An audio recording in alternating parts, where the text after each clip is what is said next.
Hello বন্ধুরা, আপনারা কি আলু খাচ্ছেন না বিষ খাচ্ছেন? নতুন আলু যারা যারা খাচ্ছেন, তো সাবধানে খান এবং এই ভিডিওটা সম্পূর্ণ দেখুন। ঠিক আছে? আপনাদের জন্য ভিডিওটা ছাড়া। এই যে আমরা বাজার থেকে গুলালু কিনে খাই, কিন্তু এই গুলালু যদি মানুষের মৃত্যুর কারণ হয় তাহলে সেটা খুবই বেদনাদায়ক। ছাত্র জীবনে আমাদের যে বন্ধুটা সব কাজেই ঠিকঠাক মতো করতে পারত এবং সব কিছুতেই তার একটা দক্ষতা ছিল, ভার্সেটালিটি ছিল, সেরম বন্ধুকে আমরা গুলালু বলে ডাকতাম, পটেটো বলে ডাকতাম ঠাট্টা করে। এটা বলছি এই কারণে যে গুলালু এমন একটা সবজি, মাছ, মাংস, বিভিন্ন রকমের নিরামিষ, ভর্তা, ভাজি, চিপস, চপ, সব কিছুতেই এই সবজিটা দিয়ে রান্না করলে চমৎকার একটা তরকারি হয়। কিন্তু এই গুলালু যদি মানুষের মৃত্যুর কারণ হয় তাহলে সেটা খুবই বেদনাদায়ক। অজান্তে কোনো কারণ ছাড়াই একটা মানুষ অসুস্থ হয়ে যায়। এর পিছনে যে গুলালুর একটা ভূমিকা আছে সেটা হয়তো আমরা জানি না। তো গুলালুর কারণে কি কি সমস্যা হতে পারে সেটা আমি ভিডিওর শেষে বর্ণনা করতে চেষ্টা করব। ভিডিওটা একটু বড় হবে, আশা করি আপনারা ধৈর্য সহকারে দেখবেন। তার আগে আমি গুলালুর ইতিহাস সম্পর্কে কিছু কথা বলতে চাই। 400 বছর আগেও বাংলাদেশ বা তার আশেপাশে কেউ আলুর নামও জানতো না। ভারতীয় উপমহাদেশে প্রথম কবে আলু এসেছে তা নিয়ে বিভিন্ন রকমের তথ্য পাওয়া যায়।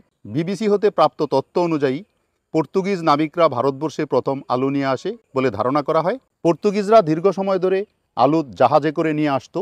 যেহেতু জাহাজে করে দীর্ঘ সময় নিয়ে আসলে এই আলুর পচন ধরতো না এবং আলুটা সিদ্ধ করে খেলে বেশিক্ষণ পেট ভরা থাকতো, যার জন্য তাদের পছন্দের তালিকায় ছিল গোলালু। ইউরোপীয় বণিকদের মাধ্যমে আলুর বিষয়ে ভারতের মানুষ প্রথম জানতে পারে, কিন্তু আলুকে ভারতবর্ষের সর্বত্র ছড়াতে কাজ করেছিল ইংরেজরা।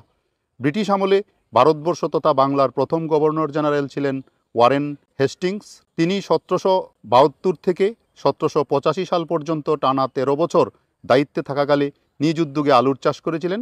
তিনি মূলত আলুর চাষ করেছিলেন ভারতীয় উপমহাদেশের আলুর চাহিদা মেটানোর জন্য নয়।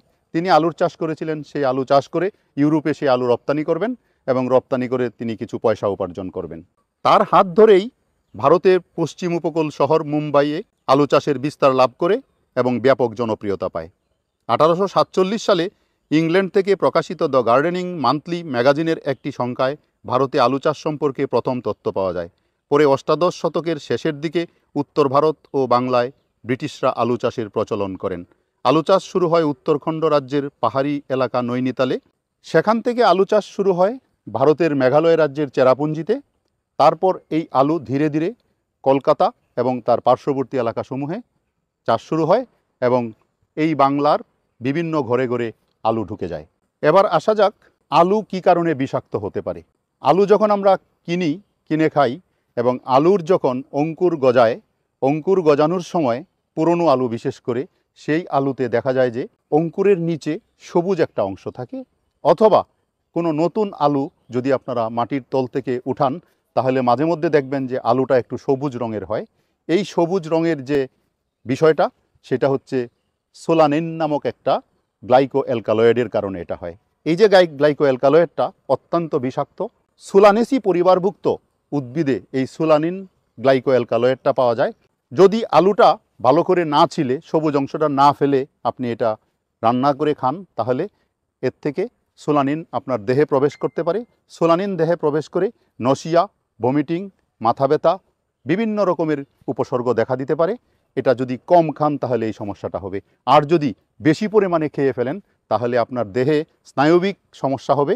স্নায়বিক সমস্যা হলে শ্বাসকষ্ট, হৃদকম্পন কমে যাওয়া এবং আরও গুরুতর প্রভাব দেখা দিতে পারে। এখানে একটা বিষয় লক্ষণীয়, সোলানিনযুক্ত আলু, সোলানিন গ্লাইকো অ্যালকালয়েডযুক্ত যে আলু, সেই আলু যদি আপনি অনেকক্ষণ ধরে রান্না করেও খান তাহলেও এই সোলানিনের প্রভাবটা নষ্ট হয় না।